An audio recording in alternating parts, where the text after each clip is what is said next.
കേരളത്തിലെ ദേശീയപാത വികസന പദ്ധതികൾ അതിവേഗം പുരോഗമിക്കുമ്പോൾ ഭൂമി ഏറ്റെടുക്കലുമായി ബന്ധപ്പെട്ട് ആലപ്പുഴ ജില്ലയിൽ ഉടലെടുത്ത ഒരു വിവാദം സംസ്ഥാന സർക്കാരും തിരുവിതാംകൂർ ദേവസ്വം ബോർഡും തമ്മിലുള്ള നിയമപരവും ഭരണപരവുമായ ബന്ധത്തിൽ നിർണായക ചോദ്യങ്ങൾ ഉയർത്തുന്നു. ദേശീയപാത വികസനത്തിന്റെ ഭാഗമായി ഏറ്റെടുത്ത 17 ദേവസ്വം ക്ഷേത്രങ്ങളുടെ ഭൂമിക്കും കെട്ടിടങ്ങൾക്കും ലഭിച്ച നഷ്ടപരിഹാര തുക സംസ്ഥാന സർക്കാരും ദേവസ്വം ബോർഡും പങ്കുവച്ചതാണ് വിവാദത്തിന് തിരികൊളുത്തിയത്. ഇത് ക്ഷേത്ര സ്വത്തുക്കളുടെ യഥാർത്ഥ ഉടമസ്ഥാവകാശം ആർക്കാണെന്ന പരമ്പരാഗതമായ ചോദ്യം വീണ്ടും സജീവമാക്കിയിരിക്കുകയാണ്. ആലപ്പുഴ ജില്ലയിൽ അരൂർ മുതൽ കൃഷ്ണപുരം വരെ 17 തിരുവിതാംകൂർ ദേവസ്വം ബോർഡ് ക്ഷേത്രങ്ങളുടെ ഭൂമിയും അവിടെയുണ്ടായിരുന്ന കെട്ടിടങ്ങളുമാണ് ദേശീയപാത അതോറിറ്റി ഏറ്റെടുത്തത്.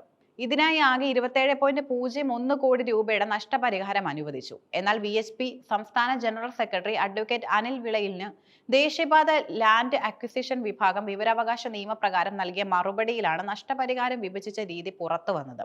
ഭൂമിയുടെ വില എന്നത് ഇത് നേരിട്ട് സംസ്ഥാന സർക്കാരിനാണ് നൽകിയിട്ടുള്ളത്. കെട്ടിടങ്ങളുടെ വില ഇത് മാത്രമാണ് തിരുവിതാംകൂർ ദേവസ്വം ബോർഡിന് കൈമാറിയത്. നിയമപരമായി തിരുവിതാംകൂർ ദേവസ്വം ബോർഡ് ക്ഷേത്രങ്ങൾ സ്വതന്ത്രമായ ഭരണ സംവിധാനത്തിന് കീഴിലാണ് പ്രവർത്തിക്കുന്നത്. ക്ഷേത്രങ്ങളുടെ ഉടമസ്ഥാവകാശം ദേവസ്വം ബോർഡിനാണ്. അതുകൊണ്ട് തന്നെ ഭൂമിയുടെയും കെട്ടിടങ്ങളുടെയും പൂർണ്ണമായ നഷ്ടപരിഹാര തുക ബോർഡിന് ലഭിക്കുകയും ആ തുക ക്ഷേത്രങ്ങളുടെ പുനരുദ്ധാരണത്തിനും വികസനത്തിനും വേണ്ടി വിനിയോഗിക്കുകയും ചെയ്യേണ്ടതാണ്.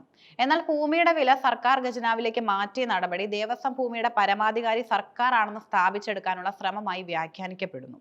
ഇന്ത്യൻ നിയമവ്യവസ്ഥ പ്രകാരം ക്ഷേത്ര സ്വത്തുക്കൾ, പ്രത്യേകിച്ച് ദേവസ്വം ക്ഷേത്രത്തിലെ വസ്തുവകകൾ ആരാധനാ മൂർത്തിയുടെ ഉടമസ്ഥതയിലോ ട്രസ്റ്റിന്റെയോ ബോർഡിന്റെയോ കൈവശത്തിലോ ഉള്ള പൊതു സ്വത്തായി കണക്കാക്കപ്പെടുന്നു. സംസ്ഥാന സർക്കാർ നിയമപരമായി മേൽനോട്ടം വഹിക്കുന്നുണ്ടെങ്കിലും ക്ഷേത്രഭൂമി നേരിട്ട് സർക്കാർ വകയാണെന്ന വാദം ചോദ്യം ചെയ്യപ്പെടേണ്ടതാണ്. ക്ഷേത്രങ്ങളുടെ ഭരണത്തിനും മേൽനോട്ടത്തിനുമായി സംസ്ഥാന നിയമനിർമ്മാണ സഭകൾ രൂപീകരിച്ച ഭരണ സ്ഥാപനമാണ് ദേവസ്വം ബോർഡ്. ഈ ഭരണ സംവിധാനം നിലനിൽക്കെ ഭൂമിയുടെ മൂല്യം സർക്കാർ കൈവശപ്പെടുത്തിയത് നിരവധി നിയമപരമായ പ്രശ്നങ്ങളിലേക്കും വിരൽ ചൂണ്ടുന്നു. ദേവസ്വം ബോർഡ് ക്ഷേത്രങ്ങളുടെ സ്വത്തുക്കളുടെ ട്രസ്റ്റി എന്ന നിലയിൽ ആ സ്വത്തിന്മേൽ ലഭിക്കുന്ന പൂർണ്ണമായ സാമ്പത്തിക നേട്ടം ക്ഷേത്രത്തിന്റെ ആവശ്യങ്ങൾക്കായി വിനിയോഗിക്കാൻ ബോർഡിന് ബാധ്യതയുണ്ട്. നഷ്ടപരിഹാരം പങ്കുവെക്കുന്നത് ഈ ബാധ്യതയിൽ നിന്നുള്ള ഒഴിഞ്ഞുമാറലാകാം. സർക്കാർ ഈ നടപടിയിലൂടെ ദേവസ്വം ബോർഡിന്റെ ഭരണപരമായ അധികാര പരിധിയെ ചോദ്യം ചെയ്യുകയും ഭൂമിയുടെ കാര്യത്തിൽ തങ്ങളുടെ അധികാരം സ്ഥാപിക്കുകയും ചെയ്യുന്നു. ഇത് സംസ്ഥാനത്തെ ദേവസ്വം ഭരണത്തിൽ കൂടുതൽ സർക്കാർ ഇടപെടലുകൾക്ക് വഴിവെച്ചേക്കാം. CPM ഉൾപ്പെടെയുള്ള ഭരണകക്ഷികൾ പലപ്പോഴും ക്ഷേത്ര സ്വത്തുക്കൾ സർക്കാർ കൈവശം വെക്കില്ലെന്ന് ആവർത്തിച്ച് പ്രസ്താവിക്കാറുമുണ്ട്. എന്നാൽ ഈ സംഭവം വസ്തുവിന്റെ വില സർക്കാർ കൊണ്ടുപോകുമ്പോൾ ആ പ്രസ്താവനകളുടെ ആത്മാർത്ഥത ചോദ്യം ചെയ്യപ്പെടാൻ കാരണമാകുന്നു. നഷ്ടപരിഹാരം പങ്കുവച്ചതിനേക്കാൾ ഗുരുതരമായ മറ്റൊരു പ്രശ്നം ദേവസ്വം ബോർഡിന് ലഭിച്ച കോടിക്കണക്കിന് രൂപ ക്ഷേത്രങ്ങളുടെ വികസനത്തിനായി വിനിയോഗിക്കുന്നതിൽ ബോർഡ് കാണിക്കുന്ന അലംഭാവമാണ്.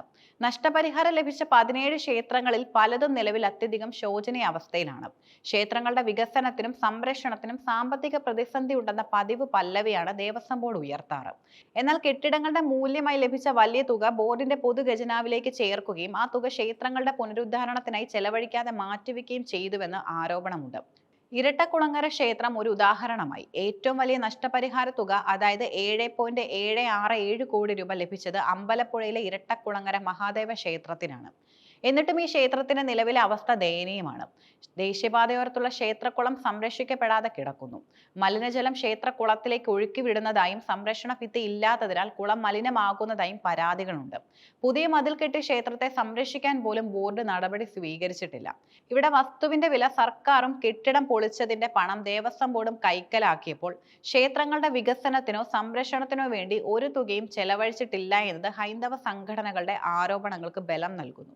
ദേശീയപാത ഏറ്റെടുക്കലിന്റെ ഭാഗമായി ക്ഷേത്രങ്ങൾക്ക് താന്ത്രിക ചടങ്ങുകൾക്കോ പുനഃപ്രതിഷ്ഠ തുടങ്ങിയ ചടങ്ങുകൾക്കോ പ്രത്യേകമായി തുക അനുവദിച്ചിട്ടില്ല എന്ന വിവരാവകാശ മറുപടിയും ക്ഷേത്രങ്ങളുടെ മതപരമായ ആവശ്യങ്ങളെ ഭരണകൂടം വേണ്ടത്ര പരിഗണിക്കുന്നില്ല എന്ന വിമർശനം ശക്തമാക്കുന്നു. സ്വകാര്യ ട്രസ്റ്റുകളുടെയോ വ്യക്തികളുടെയോ നിയന്ത്രണത്തിലുള്ള ക്ഷേത്രങ്ങൾക്കും സ്ഥാപനങ്ങൾക്കും ദേശീയപാത വികസനത്തിനായി ഭൂമി വിട്ടുകൊടുക്കേണ്ടി വന്നിട്ടുണ്ട്. ഈ സ്ഥാപനങ്ങൾക്ക് ദേശീയപാത അതോറിറ്റിയിൽ നിന്ന് ലഭിച്ച മുഴുവൻ നഷ്ടപരിഹാര തുകയും അതാത് ക്ഷേത്രങ്ങളുടെയും സ്ഥാപനങ്ങളുടെ വികസനത്തിനായി തന്നെ വിനിയോഗിച്ചു. എന്നാൽ ഒരു സർക്കാർ സംവിധാനം എന്ന നിലയിൽ പ്രവർത്തിക്കുന്ന തിരുവിതാംകൂർ ദേവസ്വം ബോർഡ് തങ്ങൾക്ക് ലഭിച്ച ഫണ്ട് ഒരു പൊതുഖജനാവിൽ നിക്ഷേപിച്ചുകൊണ്ട് ക്ഷേത്രങ്ങളെ ശോചനീയാവസ്ഥയിൽ തുടരാൻ അനുവദിച്ചു.